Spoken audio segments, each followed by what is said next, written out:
নতুন নতুন বই প্রকাশের মাধ্যমে জমে উঠছে বাংলা একাডেমি আয়োজিত অমর একুশে বইমেলা। তবে মেলার সহ্যাদ্রি উদ্যান অংশে তরুণ লেখকদের মিলনস্থান লিটল ম্যাক চত্বর অনেকটাই শুনশান। এক সময়ের বইমেলার অন্যতম আকর্ষণ লিটল ম্যাক চত্বরটিতে বেশিরভাগ স্টলই এখন ফাঁকা, নেই লেখকদের আড্ডা, গান। বইমেলায় একসময় তরুণ লেখক ও পাঠকের পদচারণায় মুখরিত থাকা লিটল ম্যাগ হারিয়েছে তার জৌলুস। আগের মতো লিটল ম্যাগ কর্নারের পাঠক লেখকের আনাগোনা না থাকায় অনেকটাই নিষ্প্রভ এই চত্বর। 2006 থেকে চলে আসা লিটল ম্যাগের পরিসর বড় হলেও বাড়েনি এর জনপ্রিয়তা। এবার 130টি লিটল ম্যাগকে স্টল বরাদ্দ দেওয়া হলেও অর্ধেকের বেশি স্টলে ছিল না বইয়ের পসরা, ছিল না লেখকদের আড্ডা, গান। যমুনা ইলেকট্রনিক্সের সুপার এক্সচেঞ্জ অফারে একের ভিতর 3 পুরনো বদলে নতুন নিন। যমুনা ইলেকট্রনিক্স। লিটল ম্যাগ দেখছেন অনেকই বন্ধ, এটাও একটা হতে পারে যে এটা সবই বন্ধ থাকে, মাঝখানে 2-1টা থাকে, জন্য কেউ হয়তো বা ঢোকে না। এটা আমাদের লিটল ম্যাগের যারা স্টলের মালিক আছে তাদেরও ব্যর্থতা।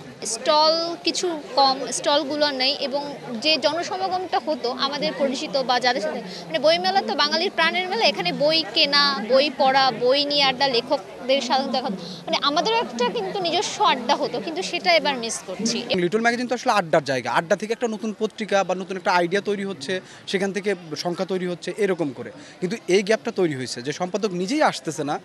সংশ্লিষ্টরা বলছেন, একদিকে যেমন মানসম্মত পাঠক লেখক কমেছে, অন্যদিকে তেমনি অনেকেই ঝুঁকেছেন বই আকারে প্রকাশের দিকে। সেই আকর্ষণটা আসলে সত্যি সত্যি কমছে, অনেকেই প্রকাশনার সাইডে চলে গেছে, যে কারণে ম্যাগাজিনের সেই যে আগের দিনের, তবে একেবারে জিরো হয়ে গেছে তা না, আছে এখন নতুন নতুন কবি লেখকরা সাহিত্যের আতুরঘর সেই লিটল ম্যাগাজিন থেকেই বের হয়ে আসে।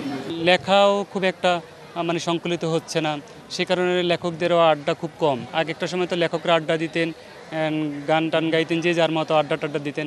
লিটল ম্যাগ তো এরকমই, হয়তো কোনো বছর নিয়মিতভাবে হয়তো দুটোও করতে পারে নাই, বছরে একটা করেছে। হয়তো সে অন্য সময়ে হয়তো মেলায় আসতো, কিন্তু এই মুহূর্তে আসতে পারে নাই। প্রথা বিরোধী প্রকাশনার কারণে পরিচিত লিটল ম্যাগে এবার সাহসী ও সংস্কারপন্থী লেখকদের প্রকাশনের সংখ্যা কমে যাওয়াকেই দুষছেন লেখক পাঠকেরা। Sultana Swarna, DBC news, Dhaka.